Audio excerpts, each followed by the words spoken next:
পরাজয়ের পর হাইলাকান্দি কংগ্রেসীদের মধ্যে বিদ্রোহ। কংগ্রেস ভবনের সামনে দুই কংগ্রেস শিবিরের মধ্যে বাকবিতণ্ডা। জেলা নেতৃত্বের বিরুদ্ধে তীব্র বিক্ষোভ প্রদর্শন হাইলাকান্দিতে।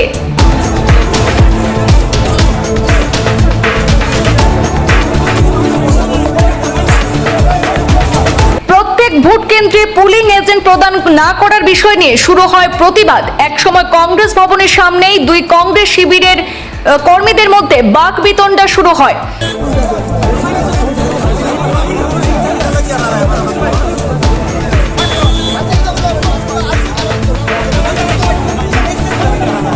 এদিকে হাইলাকান্দি কংগ্রেসের দুই শিবিরের তর্ক বিতর্কের মধ্যে কংগ্রেস প্রার্থী হাফিজ রশিদ আহমদ চৌধুরীর জরুরি সভা আয়োজন করেন।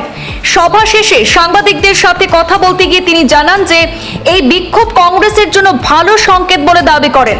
এদিকে তিনি নির্বাচনের সময় প্রত্যেক স্থানে যেতে না পারায় পরাজয় হয়েছে বলে জানান কংগ্রেস প্রার্থী হাফিজ রশিদ আহমদ চৌধুরী। আমি আহিলো যে মানুহক কৃতজ্ঞতা দিয়াৰ কাৰণে এইটো হাৰাটো মই ভাবোঁ মই দায়িত্ব ল'লোঁ। কিন্তু মানুহ যেনেকা মানুহ ওলাই আহিছে ভোট দিয়াৰ কাৰণে কৃতজ্ঞ জ্ঞাপন কৰিছোঁ। আমাৰ কংগ্ৰেছৰ কৰ্মীবৃন্দ, নেতৃবৃন্দ, বিভিন্ন এলায়েন্স পাৰ্টনাৰ যিবোৰ আছে, ৰাইজৰ দল, বেলেগ দল, CPM, CPI, যিমান মানুহে মই সহযোগিতা কৰিছে, নন পলিটিকেল চিভিল ছ'চাইটিৰ সবক ধন্যবাদ দিয়াৰ কাৰণে। এইটো গুড চাইন, এইটো গুড চাইন।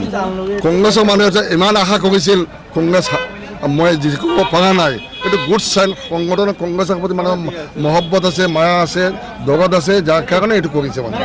এইটো মই কৈছোঁ, মই মাইনৰিটি বেছ কৰি মই ইলেকশ্যন লোৱা নাই। মোৰ আপিলটো আছে 14 লাখৰ হ'ব। এইটো চব জেগাত মই যাব পৰা নাই, সেইটোৱে মেইন কাৰণ।